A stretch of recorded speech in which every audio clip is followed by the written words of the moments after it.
Good evening, and welcome to another conversation on Safe Space. I'm Sharice Munoz, and I am your host. And our guest today is Comfort Agboola.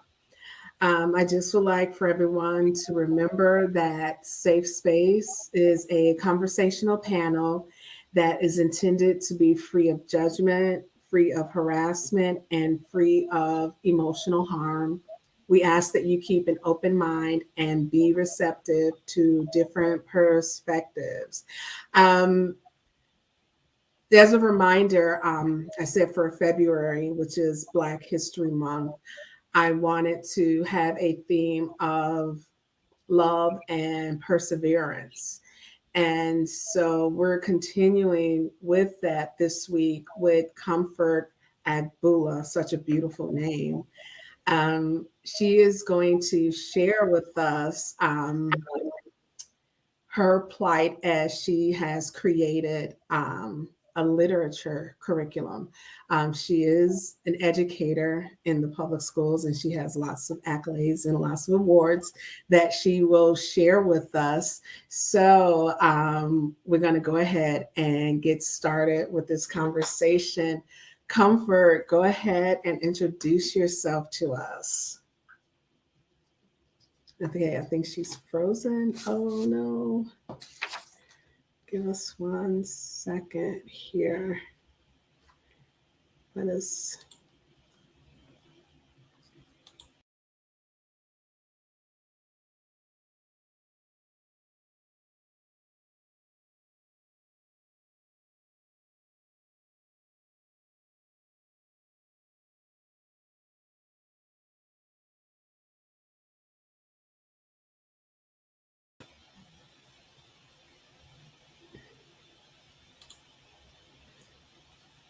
Okay, we're having some technical difficulties. Bear with us. My apologies.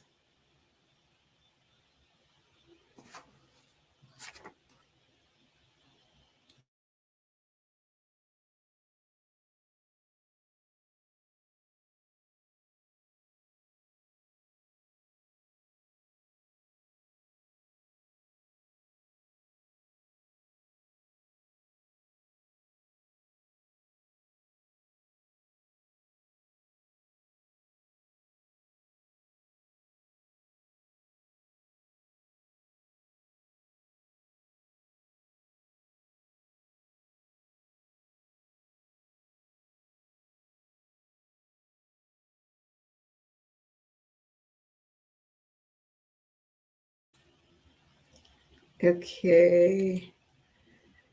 And we're back. We're back. Okay.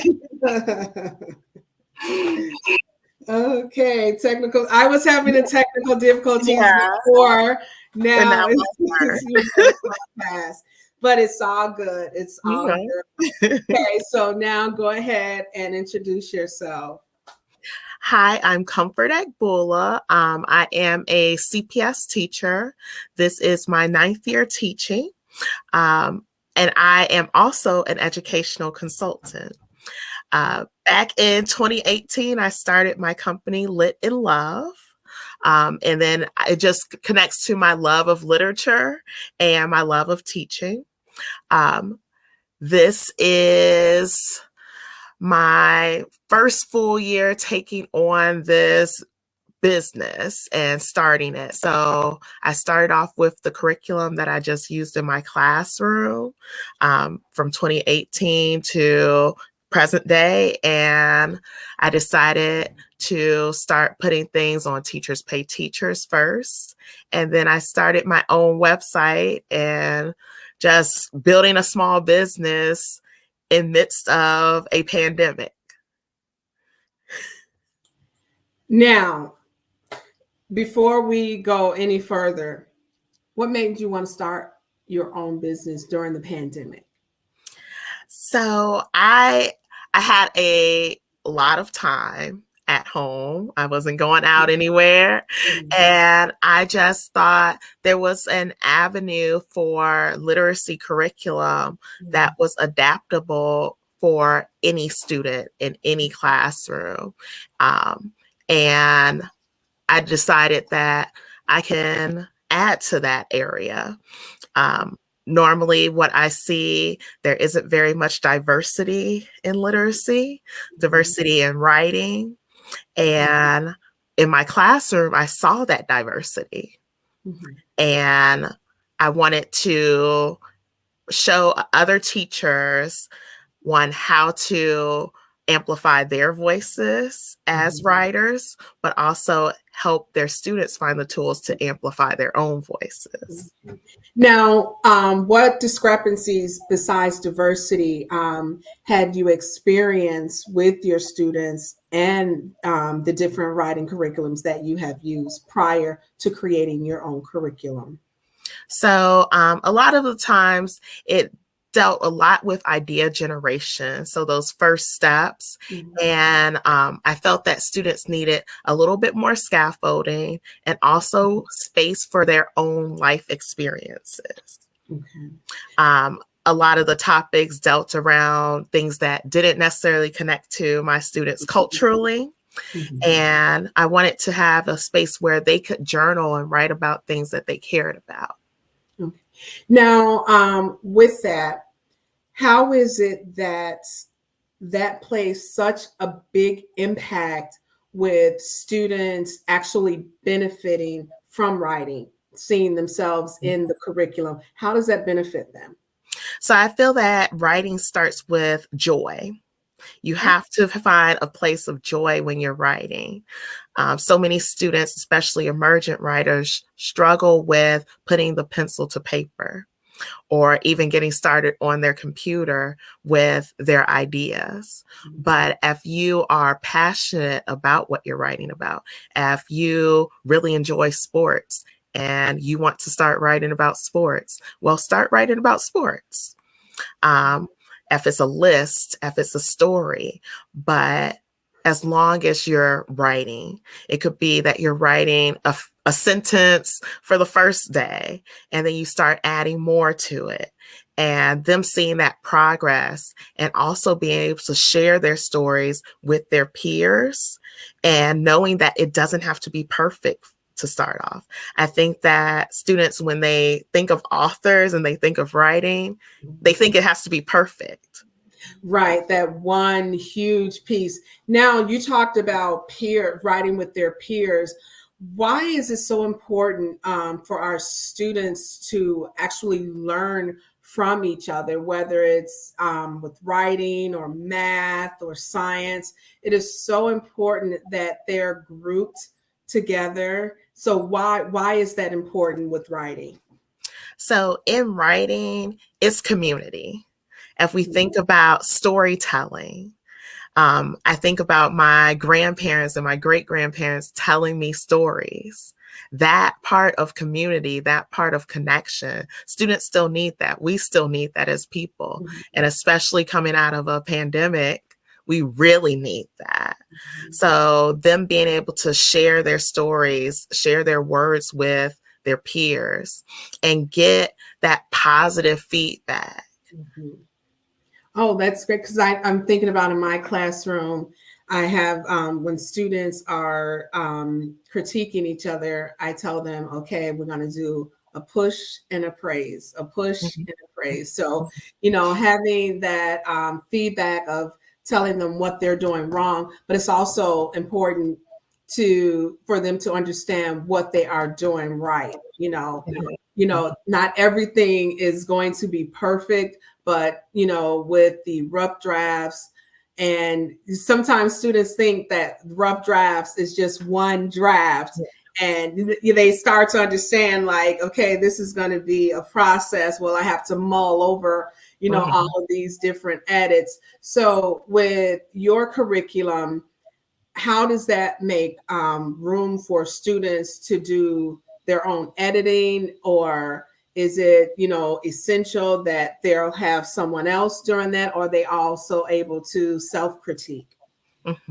So during the writing process, from start to finish, it is collaborative.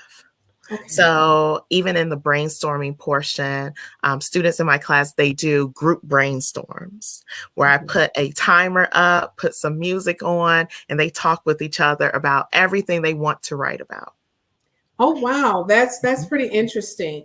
Now, during that discussion, are you looking for the students to use certain words, certain terminology as they're writing? You know, because I like to tell my students, okay, we're going to use certain academic language. So, are you looking for a certain type of language for them to use, certain cues? What actually happens when they're discussing their writing with each other? So when they're discussing their writing for critiques, I give them a form that they actually listen to peers during a open mic, and they point out pathos, ethos, logos, sensory details, and they're able to quote someone's text back to those terms. So they'll say, I really enjoy your sensory details in this line, and they'll say the line back to the students. So the students actually hearing, hey, I did use sensory language. How can I use more of that? And then for even logos. So when students are writing informational pieces, so my students just finished a space unit and they had to write informational piece about exploring space. So they were able to say that your argument was strengthened because of your logos and your credible sources that backed up everything that you said. Oh wow, that sounds so amazing. Now, with this, is this like a rubric that the students would use during this editing piece? Yeah, so it is sort of just a working chart, Okay. but when they are putting together paragraph by paragraph, that's when I pull out the rubric.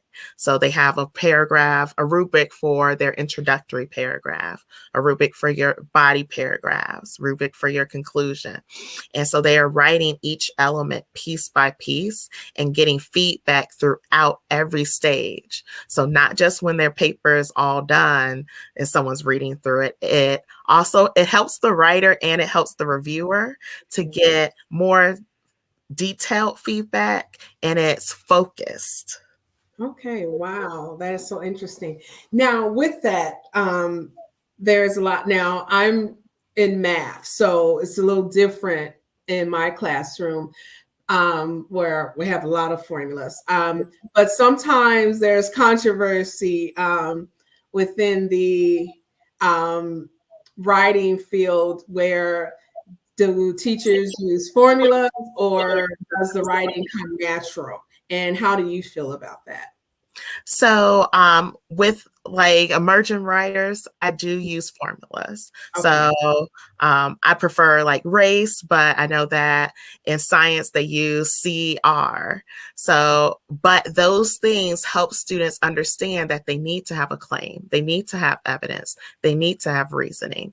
And the goal is that eventually they don't have to have it in that same structure Okay. every single time, that they will start to develop their own writing style and they will take some of those tools and apply it anywhere.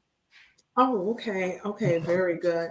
Because I know when I'm thinking about my my students and their writing and being able to justify, as they're writing out their word problems, and I use read, draw, and write.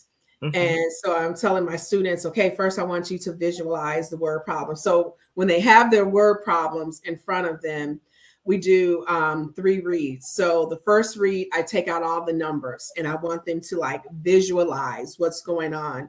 And then, depending on the difficult level of the word problem, I tell them, okay, I want you to write out what you're seeing. And they're looking at me like, wait a minute, this is math class. Why are you asking us to do all of this Mhm. writing?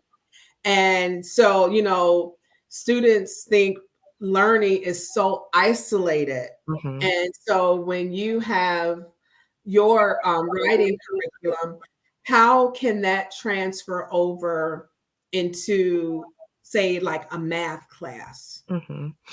So I'm actually teaching math this year. So I've been using a lot of my writing elements in my math class. Mhm. So when students have to explain, I tell them and show them, how do we find the evidence? So if you look through your work, if you look through your problem, how did you go through each step?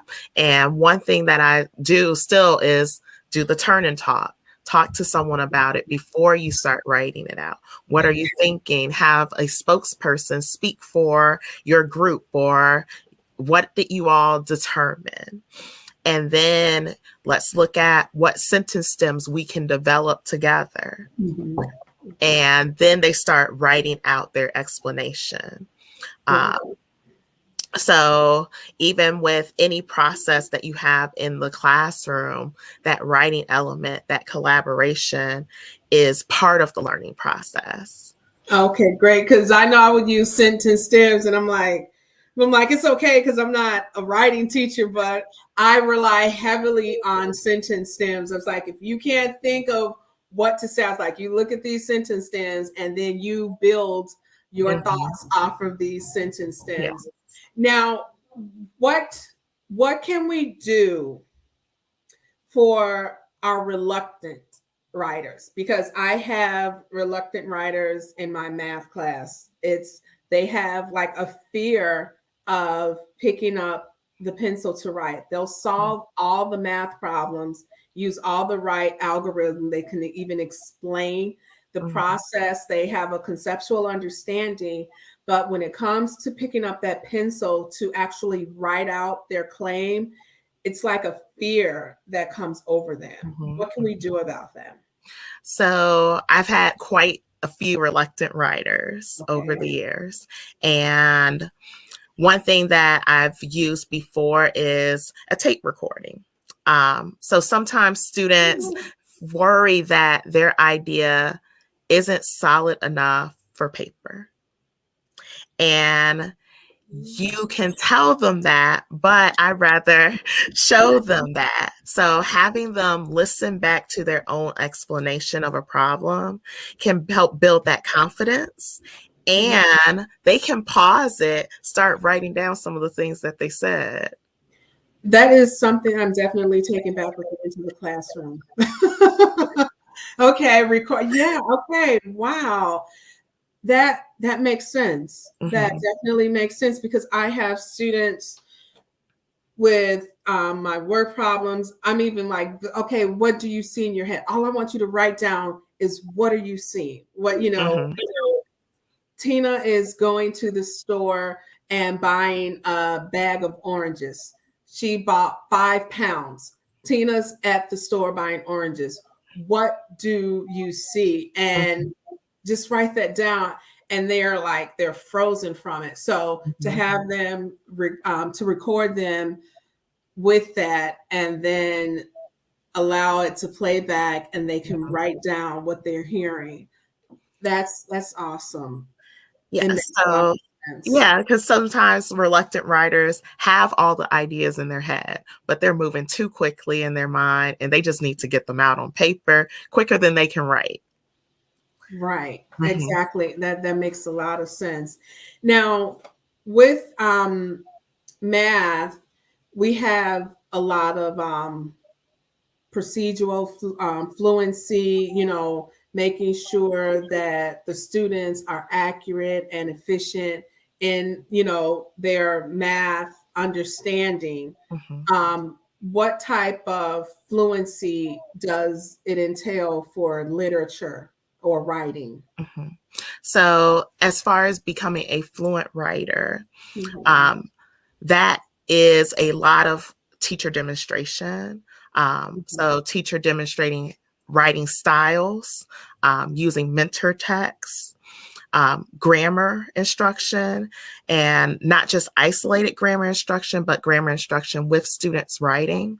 So often I will print out parts of a student's paper and we'll go through and edit and we'll change things or we'll notice aspects of that student's writing. And that direct instruction is still very much necessary. Okay, so with that, with the students writing that you're using, how much of that is scaffolded? So at what point do you, okay, relinquish your control? Because I know for me, it's sometimes difficult. I'm like, okay, you have to allow them, so I do a lot of scaffolding. So how does that come into play with your curriculum and your students? So there's still a lot of scaffolding through the mid lessons and some of the practice activities. You start to relinquish I guess, my circle of control over that is when I want them to start journaling. So they pick their own topic. And let's say I want you to use argumentative writing for this topic. And now they're applying those tools. They're looking back at their notes. They're looking back at previous writing. And what did I do for this paper? And I still have outlines available for them and all the tools necessary that we've used previously that they can use in their writing. We still have the writers' conferences, open mics, peer edits, but now they are in the driver's seat. So when they come to writing conferences, I give them a questionnaire of what are 3 things that you feel really happy about and proud about that you want to share, and what's 1 thing that you are needing more advice on. And No, go ahead. And that's how that conference sort of goes. So it's not a long conference, but it's a very purposeful conference. Okay. So with that, how do you, during your conferences, is this scripted where every student has to address certain issues, or is it an opportunity for them to address something that they want to talk about? Like, of course, you have them identifying their strengths and their weaknesses, but is it where they're bringing a certain piece of literature that they want to discuss with you where they didn't necessarily understand the writing portion of it? Does that ever take place with your conferences? So with the conferences, they do bring up their own writing pieces. So if it's something that was tied to a literature piece, or if it was a free write opportunity, they bring that, and they also pre-submit it.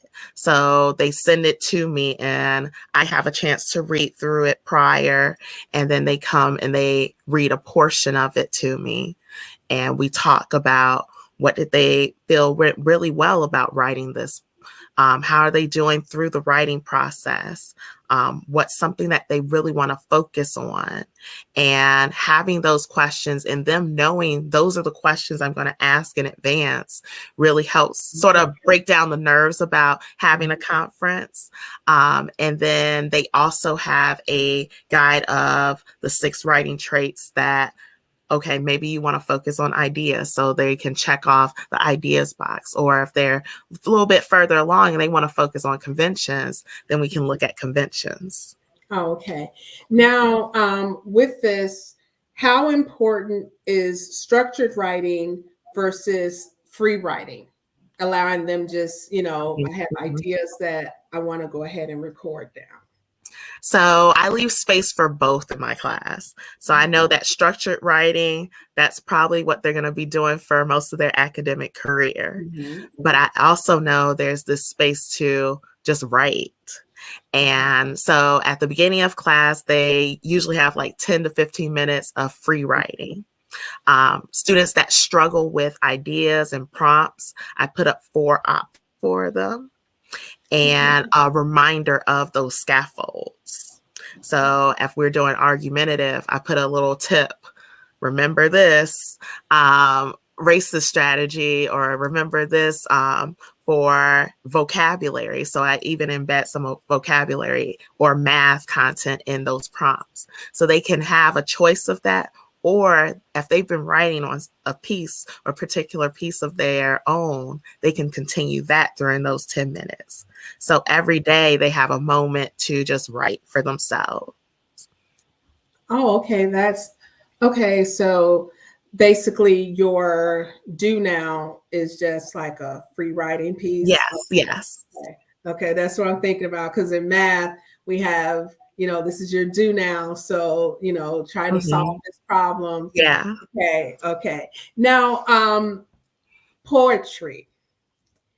How important is poetry with writing? So poetry has to be one of my favorite units. And I tend to start off with showing students the different types of poetry styles. Some students really enjoy free verse, but hey, have you seen a ballad before? Do you think that you could write a sonnet? And they actually get a chance to write out those different styles and try them out. And then at the end, we have a little poetry slam where students get to share their top 3 pieces that they really felt really passionate about during our unit. Poetry is very emotional. It can help relieve a lot of tension that you're thinking about. And it doesn't have the same intimidation for more emerging writers or struggling writers when they're starting off in the writing process. Oh, wow. Okay. Now, with that, with the poetry slam, are they using their own pieces, or have they used pieces from other famous poets that they're critiquing or analyzing? So I've had students do both. I had a student read Maya Angelou, and she also added in her own little twist, modeling the style of the poem. So I felt that she really connected to the author, what they were saying, and about being a phenomenal woman. And then she took that own as her own as being a phenomenal young woman. Okay. And I was just about to ask about adaptive reasoning and students being able to justify and explain like a reflective piece, and thinking about poetry, in some ways it could be open to our own Mhm, interpretation. And so with reluctant writers, they're able to explain why why they feel about the critique, or mhm, whatever understanding they have, whereas math, it's so you know this is the answer, either it's correct or it's not. But mhm, with literature and with writing, it's so open to interpretation. mhm, mhm, And so that makes it makes a lot of sense for reluctant writers, where they're able to explain and how it registered for them. mhm, mhm. So how does that tie into their reasoning, or do they even have to provide any type of logic, or is it just, this is the way I felt about this particular line in the poem? So when they're talking about like evidence and backing it up, so at first they can start with that just general emotion. But now let's go through some lines and see what lines brought out the strongest emotion for you. And those start off as discussions, but now as they're going further along, they're writing out those emotions and building in evidence and pulling evidence. So still with that literacy skill of, I need to back up my claim.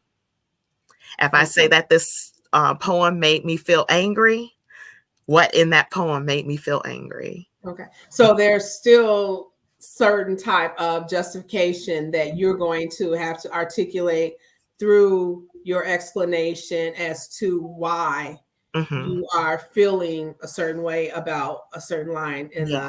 in a poem. Mm-hmm. Okay, that is really interesting. Now with writing, because writing has now become like um cross curriculum, like Mm-hmm. every subject has to have writing in there. With math, Mm-hmm. and I use a lot of writing where the students are doing reflections and writing, definitely with word problems. How does free writing versus the structured writing, how would that tie into, say, with my math students when they are writing or response to certain word problems, or a response to, they're doing their reflection, like what was a difficult step or procedure Mm-hmm. that really frustrated you this week? How would that tie into, I want it structured this way, or just, you know, Mm-hmm. allowing the students to free write and just write down what they're thinking? So even with them answering the question, what really frustrated you? Well, first, having them identify that they were frustrated. So I Mhm. was frustrated when, and then them pinpointing a point of the problem or a point of the lesson and being very specific. So if there was a particular part of the poem of the problem. So let's say they're working with fractions. So I'm thinking of some of my students that struggle with fractions. Mhm. What part of multiplying or dividing with fractions was really confusing? Okay. And them looking back at that problem and saying, okay, this part was confusing. And even if it's the first step of them highlighting or underlining the part that was confusing, because they might not have the words to explain why it was confusing, but for them to be able to identify what part was confusing. And Okay. then maybe even meeting, that's that conferencing portion where meeting with the teacher and explaining, okay, you circled this part that was confusing. Can you tell me what steps, or let's look at a similar problem and let's go through some of these steps a little bit closer. Okay. Now, with all of this going on in the classroom, how much time do you allocate for your conferences, and how often? So, with my conferences, for writing conferences in particular, I do 5 to 7 minute conferences, Okay. and I do them once a week. So, with each student. So, at least once a week, you've met with me. Uh, if it's a student that's particularly struggling, I may pull them for twice a week, Mhm. just to help them piece through their part of writing. So it's not necessarily fixed on I'm meeting with you only on Mondays, but did I meet with you this week? What did we talk about? And I have like a little checklist to go through and check back in with that student. So even if I'm not pulling them to my table, I can walk around, look at my notes, and ask them, hey, you were working on your introduction. How's that hook going? Okay. Mhm. Now, with that, how does small groups look in a writing classroom where there's a lot of free writing, because it seems like Mhm. students are doing a lot of independent work, but we Mhm. still tie into the small groups? So with small groups in writing, it's a lot of heterogeneous grouping. Okay. Because students can pull from other students' strengths, and they can use that as part of their conferencing as well. Um, and then if I need to pull students for particular grammar skills, so if there are several students that are struggling with punctuation, I pull them and we do a more focused lesson on punctuation. Okay. Oh, so, oh, I'm glad you mentioned that. Now, with the punctuation, parts of speech, does that become a lesson, or it's just a point that you may have to hit on with students throughout your curriculum? Mm-hmm. So at the beginning of every couple weeks in the unit, so it's about 8 weeks, I do a pre assessment where students free write about a topic, and I pull that and I pick out the big ideas, so things that every student sort of struggle with. Okay. And that becomes a mini lesson. And that becomes series of mini lessons that I work with students. They have practice, they see mentor text examples, and also an assessment. So I have another assessment to follow through. Is this, are students retaining the information? And if there's other students that are still struggling, that might be a small group. Okay. So chunking those ideas, those grammar skills into bigger ideas. Of course, hitting like parts of speech, and those I just use for like sentence mapping, sentence diagramming, and we talk about it in an actual sentence. Okay. Now you spoke of mentor text. Now, what are you using articles, or where are you getting the information for the text? So for mentor text, it ranges. Generally, I use from their curriculum or from their book club books, and pulling from those examples that they've already read. And then also student examples. So I'll pull a lot of student exemplars for mentor text examples. Now, with that, are we using the students who have done a better job with their writing piece as examples, or do you use like the students who are struggling with their writing? A mixture. So I may pull a student that is meeting the standards or exceeding the standards, and will highlight different parts of their paragraph. So if I'm saying, where is their main idea? So we all read through the paragraph. I read it aloud, and I have them mark on their paper where they think the main idea is. I have them mark where they think the claim is, or maybe there isn't a claim. So them identifying where there might be areas of improvement, and them seeing, okay, maybe I need to look back at my paragraph and see if I have those things. So then they're doing that same work on their own paper. Okay, wow. That's a lot of writing. I'm gonna stick with math. That's a lot of reading and writing and editing. That's a lot. But I am so glad that we have someone who's very passionate about educating such a diverse population of students with writing. So, what I want to do now before we close, um, give us a little synopsis about it, because you've just showed us why you are such an excellent educator, distinguished. So let's find out some lit and love. Now we see how you wrote lit and love. Yes. Yes, love for your literature. Yes. So, Lit in Love is an educational consulting company that specializes in coaching, providing instruction for teachers, and also writing tutoring for students, grades 4 through 12. Oh wow! Now, where are you? Are you virtual, or is this in person? How do you provide your services? So right now I am virtual, and parents and teachers can go to litinlove.com, and I have services available for coaching and tutoring.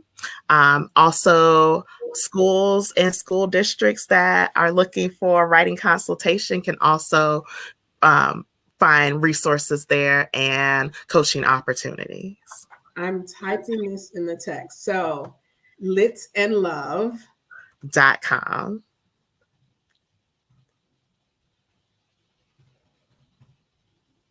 Litandlove.com.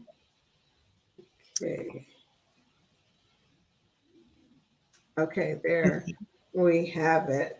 And also, do you have we have your website, you have Instagram or Twitter. Yes. Okay, so how I'm going to share that also. Yes. So Instagram is lit_and_love. Okay. And Twitter is the same handle. Okay. lit_and_love. Okay, that's your IG. And Twitter is the same. Mm-hmm.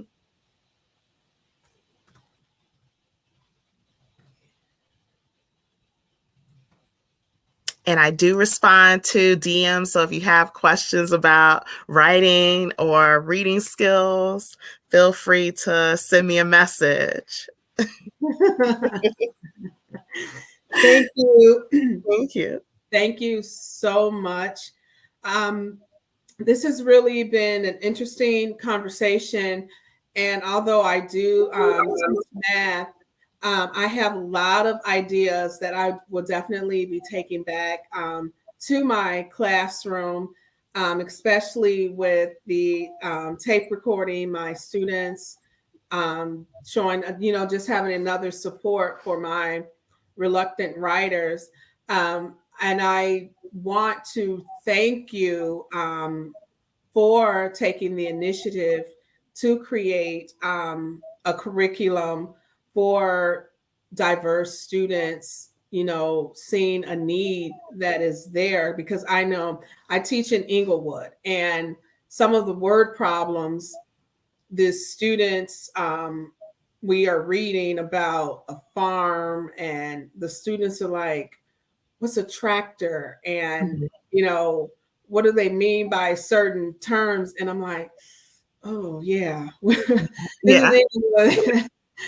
There are no farms in Inglewood. So sometimes I actually, beforehand will rewrite the word problems to put it in, the context of an urban environment, or something as simple as like changing the names, so they're like, and so I'm like, okay, I'm going to change the name to Tasha and Khalil. Yeah. And so, and just simple things like that the students like, okay, this, I can actually get into this, so it's simple things like that, but you created an entire curriculum. So I definitely thank you. And I've added your information and your website. Also, you have conversations on Instagram Live. Yes. What days and times are you on IG? So every Sunday at 5 p.m. Central Standard Time, I am live talking about different issues in writing. Okay. And she definitely has interesting conversations. Again, I'm a math teacher, and I find a lot of her information about her expertise about writing. I find it useful in my classroom, my math classroom as well. So definitely tune in to Lit and Love on Sundays at 5 p.m. 5 p.m. Central Standard Time. So thank you, Comfort Agboola. Such a beautiful, I can't tell you how enough I love that name. Just sounds so comforting and peaceful. Thank you so much. And I would like to thank the viewers for tuning in to our conversation today on SafeSpace. As Comfort Agboola shared her expertise in writing, and she saw a need for creating a curriculum that addressed such a diverse student population. So again, we thank her for that, and thank you for viewing Safe Space. And so always remember to take a moment and shine your light in the dark. Have a good evening.